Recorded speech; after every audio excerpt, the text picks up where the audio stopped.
नमस्कार, मी प्रियंका स्वरसाज किचनमध्ये तुम्हा सगळ्यांचं स्वागत करते। आज आपण झटपट चपातीचा पोहा बनवणार आहोत किंवा फोडणीची पोळी तुम्ही याला म्हणू शकतात।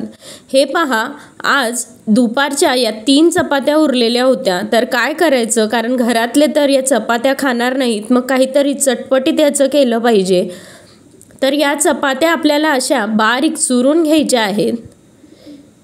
त्या चपात्या तुम्ही मिक्सरमधून देखील काढून घेऊ शकतात, पण मिक्सरमधून जास्तच बारीक होतात, त्यापेक्षा अशा हातानेच तुम्ही चुरून घ्या। उरलेल्या चपात्या खायला बऱ्याच वेळा मन होत नाही, पण हे असं झटपट मसाला चपाती केल्यावर खूप छान लागते। हे पहा, सर्व चपाती मी अशी बारीक चुरून घेतलेली आहे। आता आपण काय करणार आहोत, तर या चपातीवर अगदी 1 चमचाभर पाणी असं फिरवून घेणार आहोत, जेणेकरून जर चपात्यांचे काठ वगैरे थोडेसे कडक झालेले असतील ते देखील मऊ होतात। या स्टेजला आता इथे मी मीठसुद्धा घालून घेत आहे। तुम्ही जर चपातीत मीठ ऑलरेडी घातलेलं असेल तर इथे मीठ जरा प्रमाणातच घाला। हे व्यवस्थित असं मीठ पाणी आपण याला लावून घेतलं आहे व बाजूला मी ठेवून दिलेलं आहे। फोडणीसाठी 1 कांदा, शेंगदाणे, बारीक चिरलेला कोथिंबीर, 2-3 बारीक चिरलेले लसूण आणि कढीपत्ता आपण घेणार आहोत। एका कढईत 2 ते 3 चमचे तेल मी घालून घेत आहे व नेहमीप्रमाणेच फोडणी यात जिरं, मोहरी आणि कढीपत्त्याची मी टाकून घेतलेली आहे। कढीपत्ता छान तडतडल्यानंतर यात आता आपल्याला बारीक चिरलेला लसूण घालून द्यायचा आहे। हा लसूण आपल्याला ब्राऊन होईपर्यंत परतवून घ्यायचा आहे।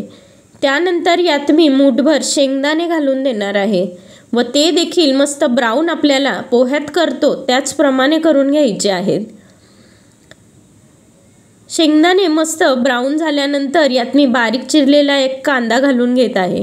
तो देखील मऊसर होईपर्यंत आपल्याला परतवून घ्यायचा आहे। कांदा आपला बऱ्यापैकी आता मऊ होत आलेला आहे। यात आता बाकीचे मसाले आपण घालून घेणार आहोत। त्यात अर्धा चमचा हळद मी टाकून घेत आहे, 1 चमचा लाल तिखट घालून घेत आहे। तुम्ही चपात्या किती घेतल्यात त्यानुसार लाल तिखट कमी जास्त करा। 1 चमचा धने पावडर व 1 चमचा गरम मसाला यात घालून मस्त याला परतवून आपल्याला घ्यायचं आहे। त्यानंतर मीठ लावून ठेवलेला हा चपात्यांचा चुरा आपण या मसाल्यात घालून घेणार आहोत व पोहे आपण परतवतो त्याचप्रमाणे याला आपल्याला असं मस्त 5-10 मिनिटं परतवून घ्यायचं आहे। हे पहा, आत्ताच त्याला छान रंग यायला लागलेला आहे।